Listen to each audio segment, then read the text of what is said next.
Fernanda, para quem não me conhece, eu sou arquiteta, eu sou sócia de uma construtora.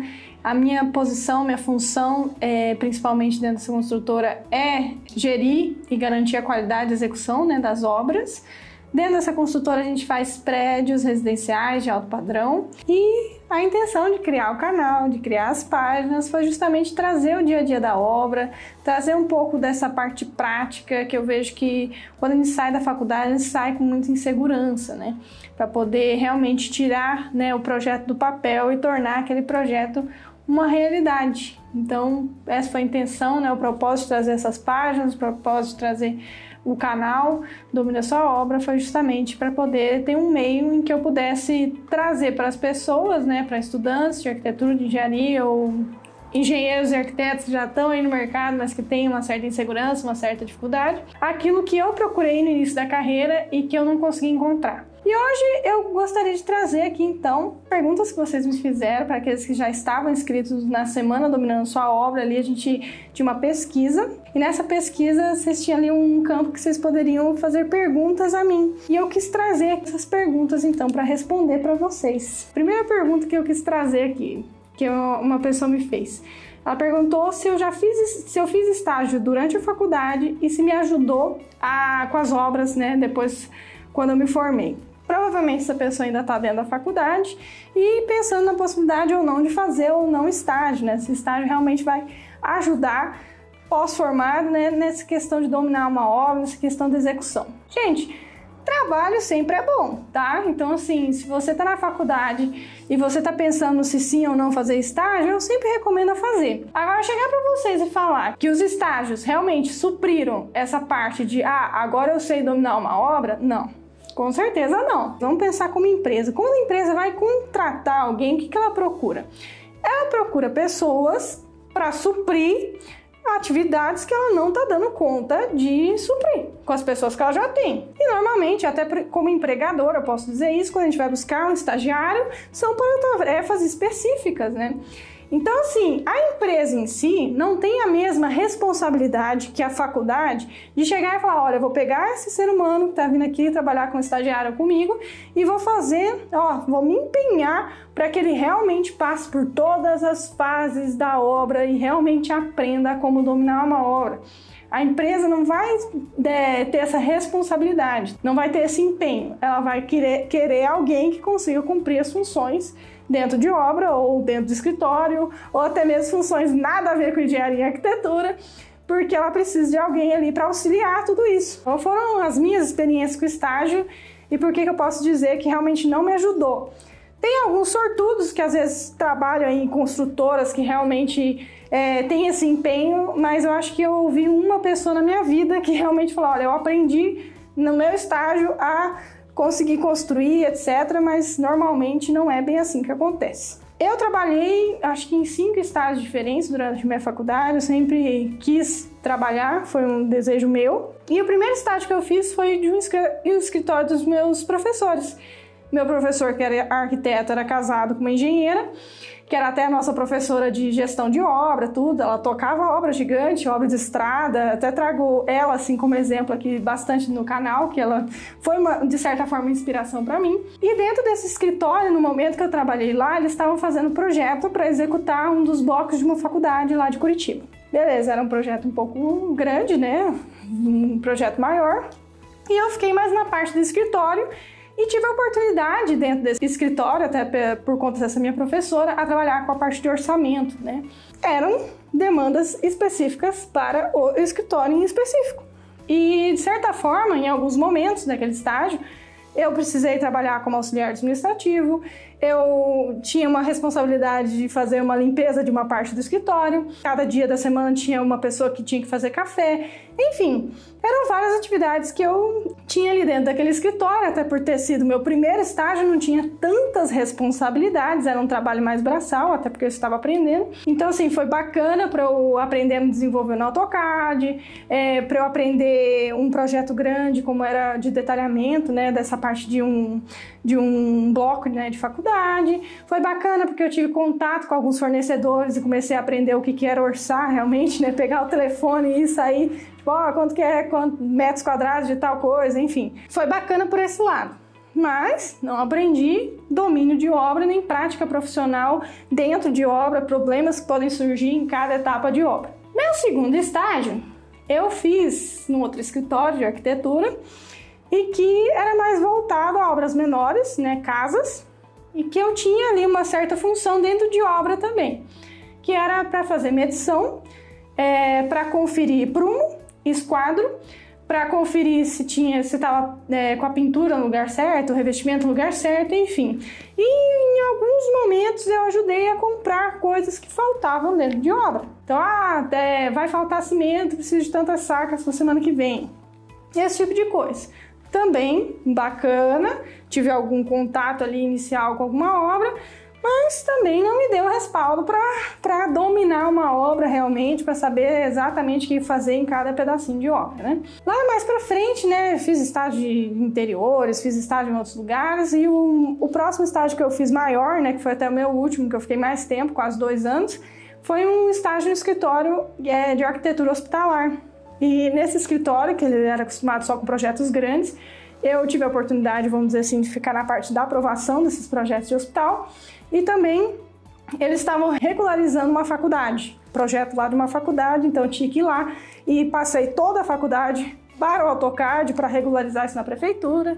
Enfim, tive ali contato com algumas documentações. Isso me fez saber quais eram exatamente todas as documentações necessárias para começar uma obra? Não. Por quê? Porque eram atividades específicas que a empresa precisava. Ele não estava chegando e falando assim, vou te passar passo a passo de tudo que você precisa saber para realmente cumprir, né, todas as documentações, tudo que você precisa para realmente começar uma obra.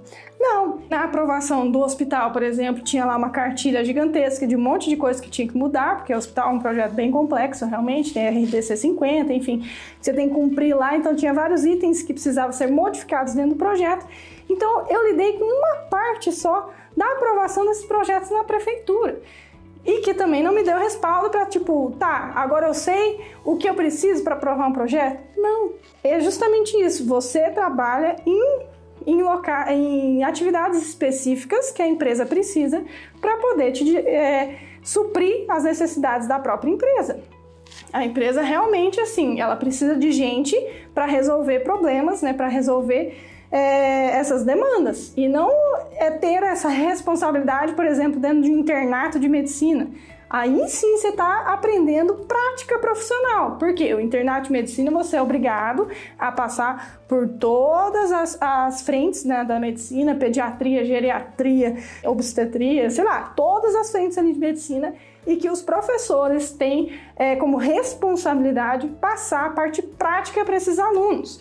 Quando você faz o estágio, você está simplesmente trabalhando para uma empresa. A empresa não tem essa responsabilidade com você. Por isso que eu falo, né, com a pergunta da pessoa, né, você fez estágio durante a faculdade? Te ajudou com as obras? Sim e não. Em alguns momentos específicos, né, eu trabalhei grande parte da minha faculdade, eu aprendi algumas coisas, mas eu não tinha respaldo suficiente com esse conhecimento que eu adquiri para conseguir dominar uma obra e, agora não tenho medo e vou me lançar no mercado só por conta dos meus estágios. Então, sim e não, né? Mais não do que sim. A segunda pergunta, e essa é pop, muita gente me pergunta mesmo isso, principalmente, né, por muitas mulheres aí acabarem me seguindo, é como ser uma mulher dentro de obra. Aí eu até trouxe outra pergunta, o que preciso saber para enfrentar a construção civil sendo mulher? Então vamos lá. Eu falo que existem prós e contras, né, de ser mulher dentro de uma obra. Vou começar com os prós, que existe sim, tá? Muitas mulheres aí acham que a gente só tem ponto negativo por ser mulher dentro de obra, mas não, tem ponto positivo sim. Quais são os prós de ser mulher dentro de uma obra?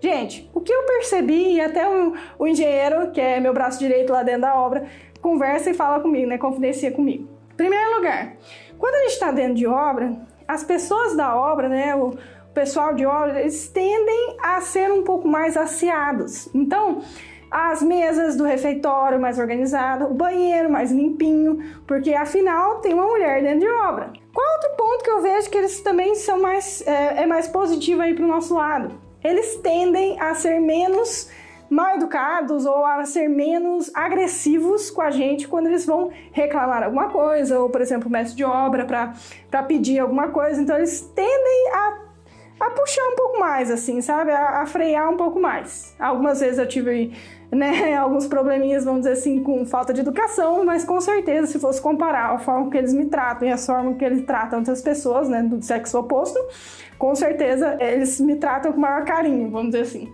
mesmo brigando. Outro pró aí que eu vejo que a gente tem em relação aos homens quando eles estão liderando a obra, que quando a gente está presente dentro de uma obra, normalmente o converseiro e aquelas piadinhas mais meio que passa do limite, eles tendem a não ficar conversando nem fazendo essas piadinhas, porque tem mulher dentro da obra.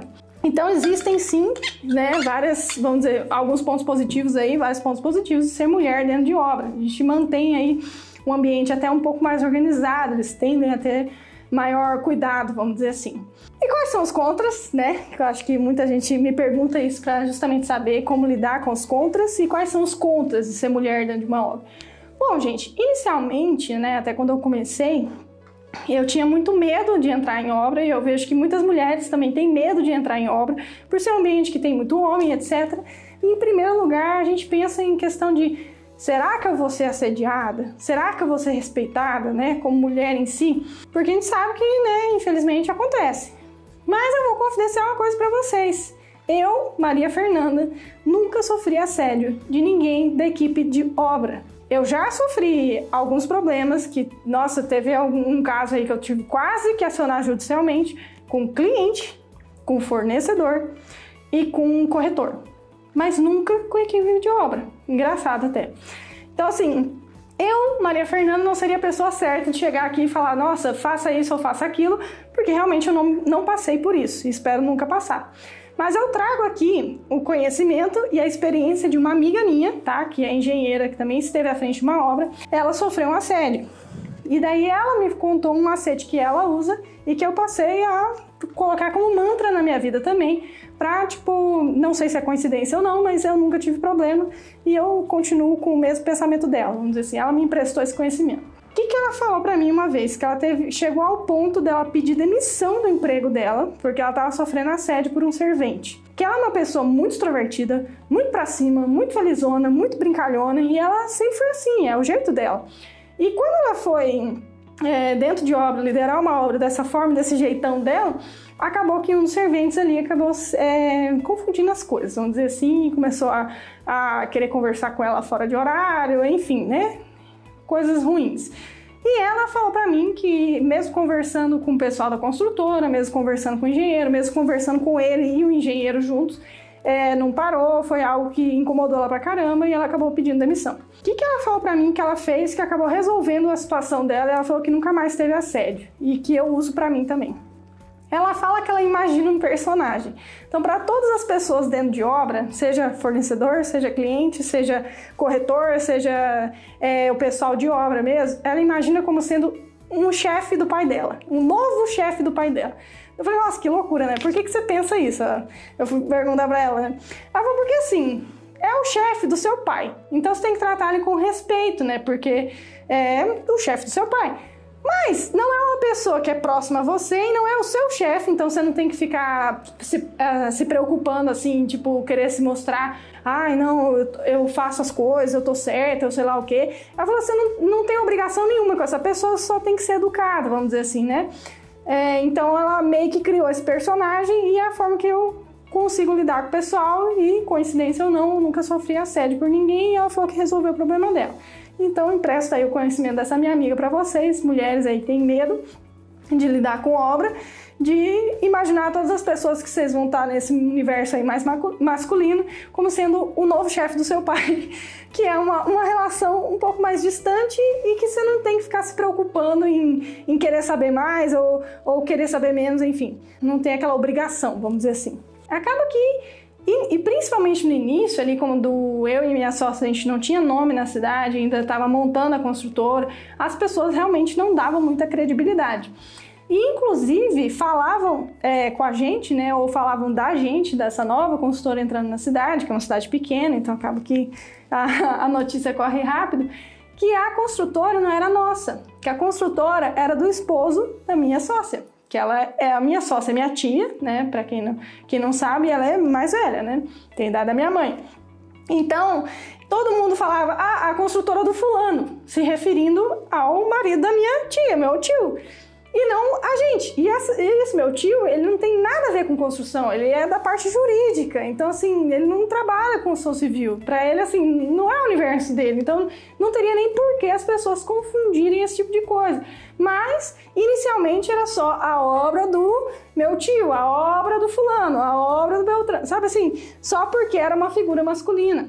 Então, chegar para vocês e falar, nossa, mulheres, vocês não vão sofrer com absolutamente nada de preconceito por ser mulher, eu estaria sendo hipócrita, porque realmente acontece. E também não vou levantar aqui uma bandeira de extremismo, né? Porque homem é machista, porque mulher tem que ser feminista ou coisa do gênero. Não, eu acho que a gente tem que entender que existe, mas que o que a gente pode fazer a respeito. O que eu falo também é que, assim, o máximo que a gente pode fazer é mudar a nossa postura a respeito. Porque vamos pensar num defeito que a gente tem. Por exemplo, eu não sou uma pessoa muito assertiva. E eu tento mudar isso em mim, já evolui bastante. Mas mesmo prestando muita atenção e querendo mudar isso em mim, é muito difícil a gente mudar uma característica ruim nossa, certo? Não é uma coisa muito fácil. Então você tem a ilusão de que você, através de uma conversa ou através de um, sei lá, de um diálogo ali com o ser humano que não te dá muita credibilidade ou não te considera muito por ser mulher, coisa do gênero, você vai mudar a opinião dessa pessoa. Não, você não vai. Então, ninguém vai mudar por você. Então, assim, a gente não pode se vitimizar, colocar no papel de vítima e achar que o mundo que tá errado e o mundo tem que mudar e a gente tem que se sentir vítima. Não, até porque senão você não vai conseguir trabalhar nesse meio. E a gente tem que buscar, então, mudar algo dentro da gente, para não se importar tanto com isso.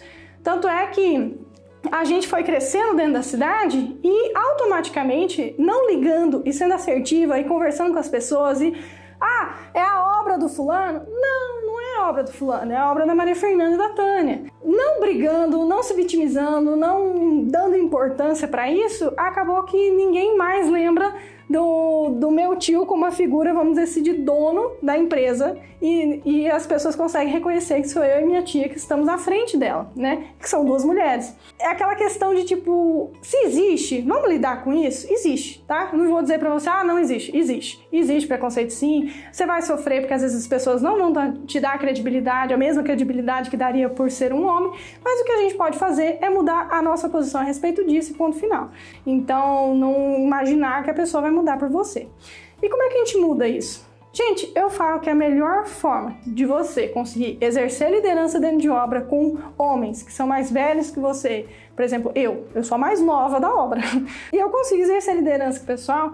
Como foi isso? Como é que eu consigo exercer essa liderança? Através do conhecimento. Quando você consegue mostrar que aquilo que você quer direcionar a sua equipe a fazer é o correto, porque aí você tem um propósito por trás, uma resposta, vamos dizer, olha, aqui você não pode fazer o traço do concreto, sei lá, vamos imaginar um betoneiro lá jogando água diretamente da mangueira dentro da betoneira para fazer o concreto. Então aí você tem que explicar, você fala, olha, não dá para ser feito dessa maneira, tem que ter uma unidade medida. Eu sei que o senhor faz anos que faz essa mesma atividade, que o senhor é um betoneiro muito bom, que o concreto do senhor é muito bom, mas essa forma você não garante que a receita esteja sempre certa, né? O traço do concreto esteja sempre igual, exatamente igual. E a gente precisa que ela esteja exatamente igual para poder garantir a qualidade desse concreto, garantir a resistência dele. Então vamos lá, se o senhor está jogando água com a mangueira e está indo água aleatoriamente, por mais que você saiba visualmente o ponto desse concreto, o senhor não consegue bater no peito e dizer tem tantos MPa aí dentro. Então vamos fazer o seguinte, vamos colocar o tanto de concreto, o tanto de areia, tanto de água, tudo num recipiente que possa ser medido para que a gente consiga fazer essa proporção da maneira correta, porque a gente vai tirar os corpinhos de prova e eles têm que estar todos acima, sei lá, vamos dizer que essa obra 25 MPa. Por que a gente tem que fazer isso? Porque o engenheiro calculou dessa maneira. O engenheiro foi lá, ele fez os cálculos dele e a partir das cargas dos elementos estruturais dessa obra, ele visualizou que teria que ter nesses elementos estruturais o concreto tem que ter 25 MPa de resistência. Para a gente garantir a nossa parte, coloca ele junto. Para a gente garantir a nossa parte de que a gente realmente está fazendo como está no projeto, a gente tem que provar que a gente fez a nossa parte. Porque se lá na frente começar a vir patologias, o engenheiro calculou certinho. Ele tem como provar com o projeto dele que ele está correto. Então o problema vai ser onde? Vai ser aqui, vai ser com a gente. Então a gente tem que garantir o nosso pedaço, a gente tem que tirar o nosso da reta. Então o que a gente vai fazer? Vai garantir a qualidade desse concreto através de uma padiola, através de um carrinho, enfim, uma unidade de medida que seja correta para que a gente garanta que saiam todos desse mesmo jeito, com essa quantidade de MPa, beleza? Se você explica, se você demonstra conhecimento, se a pessoa consegue visualizar, se você traz responsabilidade para ela junto, essa pessoa automaticamente começa a dar uma maior credibilidade para você. Então, quando eu falo que dominar uma obra faz com que você tenha uma maior capacidade de liderança, faz com que você ganhe seu espaço dentro da obra, eu sei disso porque aconteceu comigo. Porque quando eu comecei a obra, até por eu não ser nem um pouco assertiva, eu tive que evoluir bastante essa parte, eu entrava na obra com tanto medo, com tanto receio, com tanto tudo, que tudo que as pessoas me diziam, eu simplesmente abaixava a cabeça. Ah, não, beleza, não, tá certo. E eu sempre conto de uma história do meu mestre de obra, que por conta de uma divergência de nome, vamos dizer assim, para mim, o que é batente, para ele é portal. E num certo momento da obra, né, que eu já estava assim, esgotada, porque eu não conseguia exercer liderança, não conseguia mudar nada, ninguém sabia nem meu nome, não fazia questão. Assim, a minha existência dentro de obra estava sendo completamente irrelevante, e a única coisa que eu conseguia fazer era dar suporte nas compras, né, porque era o que o meu mestre de obra deixava eu fazer, porque ele simplesmente mandava lá, ó, compra isso, compra aquilo, compra isso, compra aquilo. E eu já tinha os orçamentos dos portais na mão, né, os portais para mim é batente. Só que quando ele veio me cobrar como portal, e eu não sabia que existia essa diferença, né? Pra mim, portal é um pórtico, enfim, né? Aí ele chegou pra mim, muito nervoso, cadê os portais? E eu fiquei olhando assim, eu fiquei pensando, né? Meu Deus, eu que fiz o projeto arquitetônico junto com a minha sócia, e eu não lembro de ter visto um pórtico, a gente não fez um portal na entrada, eu fiquei pensando na portaria do prédio, eu fiquei, gente, que portal? E eu, com aquela cara assim, com aquele negócio, e ele bravo, cadê os portais? Cadê os portais? Eu falei pra você que tinha que orçar, como é que você não orçou? E eu tinha esse orçamento em mãos, inclusive já tinha combinado com a madeireira para entregar. Então tava tudo certo, só que eu não conseguia entender o que ele tava falando. E quando eu fiquei meio assim, não sabia o que tava fazendo, eu falei, nossa, mas o que é isso, né? Pronto, prato cheio para ele. Ele ficou louco da vida, começou a me questionar um monte de coisa. Uai, mas você é arquiteta? Você tem certeza que você é formada? Como é que você vem da faculdade desse jeito, não consegue identificar o que é um portal? Eu preciso só de uma compra. Tipo assim, você tinha que fazer um trabalho e você não conseguiu fazer. E eu lembro que isso me chateou pra caramba. Eu voltei pra casa, desabei, pensei em desistir mesmo. Falei, ó, não dá, não é meu planeta, não vou dar conta. E quando eu ia até conversar com a minha sócia, que morava em outra cidade na época, eu ia falar pra ela que eu não ia dar conta, que eu ia desistir mesmo. E antes eu pensei e falei, não, bora tentar mais uma vez, né? Porque o não já tem, vamos correr atrás do sim. E foi estudando muito, indo atrás de muita coisa, 3 pós-graduação, inferno, um monte de coisa que eu fui atrás, lendo norma e fazendo um monte de coisa, que eu comecei a perceber que, através do conhecimento prático realmente, que era tudo isso que eu buscava na época, eu comecei a conseguir exercer essa liderança. Então, assim, eles começaram a me dar credibilidade, começaram a me respeitar, começaram a me enxergar dentro de obra e a acatar as minhas decisões quando eu conseguia justificar, né, com respaldo ali teórico, respaldo prático, realmente, olha, a melhor forma de se fazer isso daí não é assim, é assado. Foi com esse domínio realmente de obra. Então, quando as pessoas, né, até tem outra pergunta aqui, quais foram os seus maiores desafios até hoje? Eu acho que com certeza foi essa parte de conseguir esse conhecimento, esse domínio da parte prática realmente, de conseguir antecipar e conseguir, prevendo em cada etapa de obra quais problemas poderiam surgir em cada pedaço e já ter, assim, um plano de ação para cada um, já conseguir visualizar, ter segurança para, olha, veio lá o projeto de fundação aqui e o meu engenheiro está especificando, que é um engenheiro de fora, está especificando que é um batistaca. Aí eu olho todas as residências confrontantes ali do prédio, tudo velhinha, tudo de madeira, tudo aquelas coisas. Eu olhava assim, eu falei, gente, batistaca vai destruir tudo isso. Então, assim, para ter segurança para fazer isso, ligar para o engenheiro e falar, olha, eu tô aqui em mãos com a minha vistoria cautelar dos meus confrontantes e tem muita patologia e não vai aguentar. Na minha cabeça, não sou especialista em patologia, mas na minha cabeça isso não vai dar certo. E quando eu apresentei, né, via e-mail até os relatórios ali da vistoria cautelar, esse engenheiro ele concordou comigo e a gente mudou de batistaca para estaca escavada. Então, vamos dizer assim, essas nuances do dia a dia da prática que realmente eu procurei muito no início da faculdade, ali no início da minha carreira, no início da faculdade não, no início da minha carreira, e eu não encontrava, que eu falava, gente, eu preciso encontrar um meio de saber dessa parte prática. Então, assim, o porquê geral de eu estar aqui hoje conversando com vocês para trazer esse dia a dia da obra, para trazer toda essa parte, essas nuances, esses macetinhos assim do dia a dia da obra, é justamente por conta disso. Porque no início eu não sabia a quem recorrer. Então eu comecei a atirar para tudo que é lado, fazer trocentos mil cursos, ler trocentas mil normas, enfim, porque eu não sabia como buscar esse conhecimento, né? Como dominar a minha obra para poder, então, ter essa segurança, conseguir exercer liderança e etc.